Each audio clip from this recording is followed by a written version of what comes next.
Welcome to the data series. These series are going to be very exciting ones because we are going to talk more at a very granular level, at a server level, where we will try to help someone's visualization power, how things happens inside, and of course it is going to help their day-to-day programming and then and the troubleshooting what they do. Yeah. So as a part of these series, we'll be covering a lot of interesting topics. You know how the data resides on the disk, and then how actually we all know that machines don't understand the way we speak, right? They just understand the binary language, that is one and zeros. So how that actually goes and sits onto the disk, we will try to understand in the coming series, and then coming videos. And then we'll also try to understand how, when you write a program, how that actually gets processed onto your CPU. And then we'll also try to see how your database, because now that you're going to work in the data world, how the databases organize their data, how they actually help you to write the data onto the disk and read the data from the disk, how you can do the indexing. So these all will be the part of this series. So the first part of this series is going to be a very basic one, a very small one called a data on disk. So we all know that your databases, not databases or any storage, right? Your hard disk, they store the value as one and zero. So ever wondered how do they store these one and zeros? It's not one and zeros, right? In reality, this is how we understand it. But then it is generally electric signal, right? Something like on and off, isn't it? So in reality, so does it mean that we store the electric signal on the disk? No. So what happens inside the disk? So you might have seen the hard disk, right? So I have opened an image of an hard disk. Whenever you store you obviously, we would have all seen this hard disk. So what all do you store? You store text files in this, you store images, you store audios, you store videos, you store your programs, and many more things, right? And now there are so many different type of data files what you store. Yeah. So these are the kind of informations you store, and all these information are stored as one and zeros. Then how does it actually happen? How does your disk actually capture your videos, your movies, your audios, your images, text? Yeah. So if I have to give you an analogy, so as a kid, you might have experienced this. You take a magnet, it works on a magnetic flux concept, where you magnetic flux concept. So as a child, if you have played this, you had a magnet, and let us assume you had a pin. Yeah. So and if you take this magnet and rub on this pin, you take and rub this on this pin. Yeah.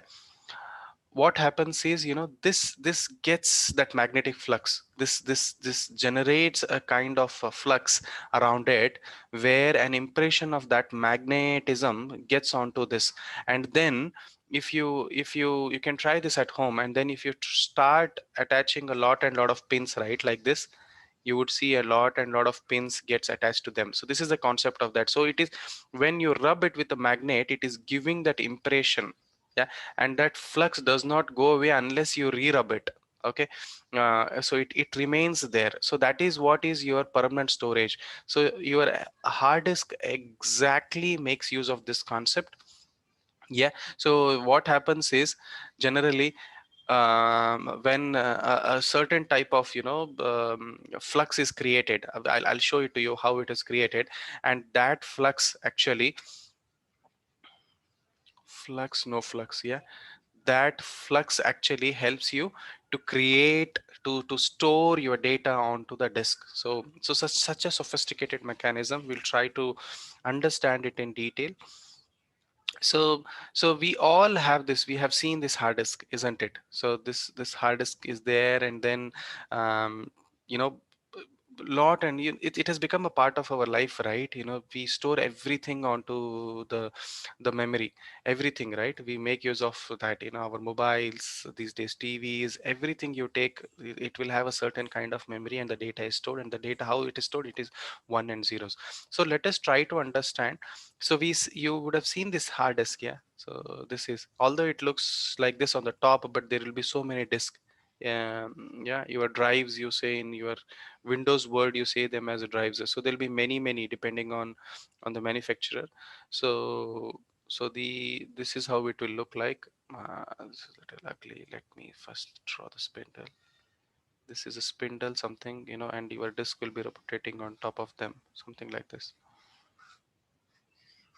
Okay, and then you will have another read write head is what they say. They will have a head here, they'll have a head here and here. I'll just show you this.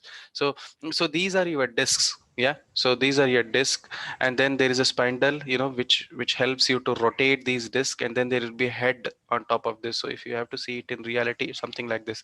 See here, this is your disk, and these are your heads. So, and the heads, there are two, you see this, there is one head 0 and head 1 here. Yeah, arm of head 1. So that is, it is used for read and write operations. So so what happens is, there's something more in detail here. You see this, yeah? So this is how it happens. So this keeps rotating, and then you see it. So it is also called cylinder. It is also called as a platter, all this. So what happens is, typically, so this is your, let us assume this is your platter, your disk, okay, and your spindle is here, and then there will be some head which will be mounting on this, right, which will do a read and write up. So there'll be concentric circles, this is how it will be segmented, yeah? And this disk is actually will be is coated with some aluminum material, and this will have a very mirror finish. So generally you might have experienced, if there is a wear and tear on the disk, then you lose all the data. That is why it is well protected. And then then this magnetism is achieved by some paste what they put, the aluminum and other kind of paste what they put. Yeah. So what happens is, let me draw this a little neat. So these platters, it's a mix of your electronics, mechanical, it's called mechatronics, right? Where both come into effect. So there will be concentric circles like this, yeah?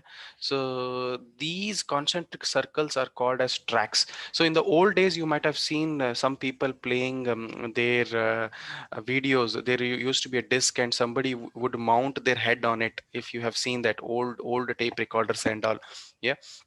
So these are your tracks: 0, 1, 2, 3. This is how your 4, okay? And then there will be something called a sector. This is your sector. And then this area, right, this is called the block. This is where your actual data goes, okay? So as we proceed in the future videos, we will be talking more on the indexing, how you can read the data, right? That is more important. So if you see, all the products are actually built on this concept.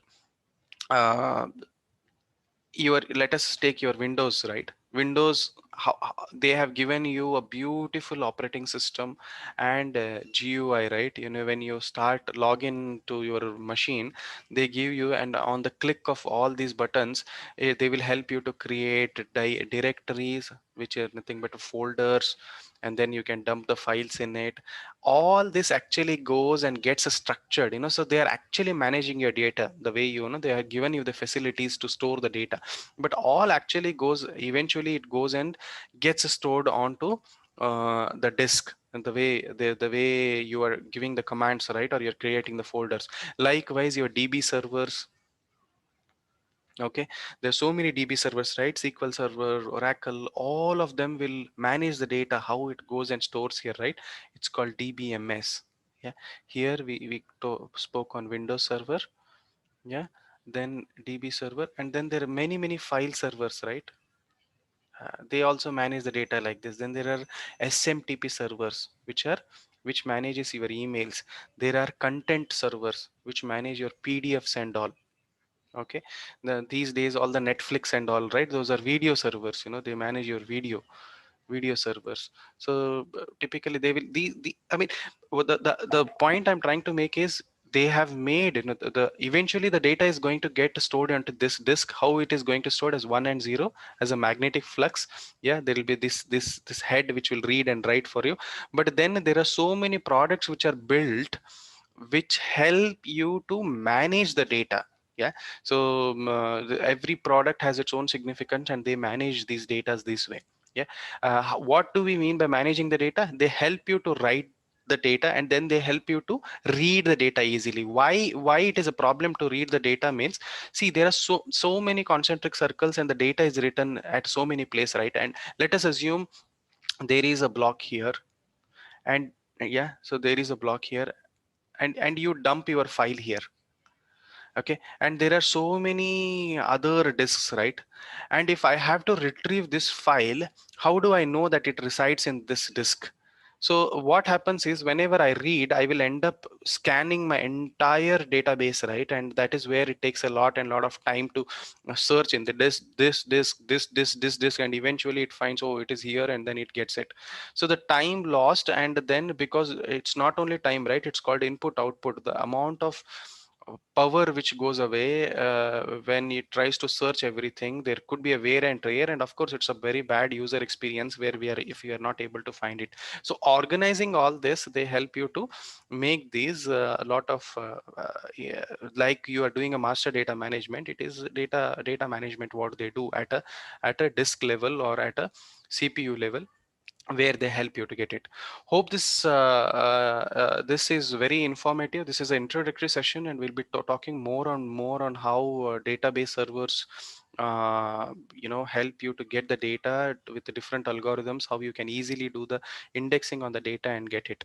Thanks for watching, and please do watch other videos. Thank you. Bye bye.